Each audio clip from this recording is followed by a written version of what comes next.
Hello there, I'm Mr. Beast, and I just cured 1,000 blind people. Yeah, I don't like it. How? Because why do we have to wait for the luck of a random rich man to cure us, rather than the healthcare system just already doing it? Okay, I agree, that's a bad system, but how is that his fault? Because he's contributing it by being rich in the first place? Yeah, and he's using his money in the best way possible. I really don't know what you want.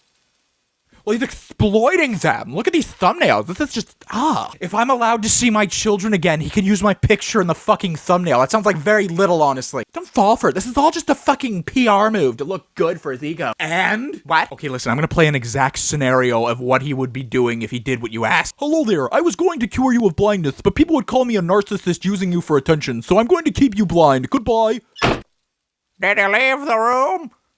I can't tell because I'm still fucking blind. Thanks, Twin.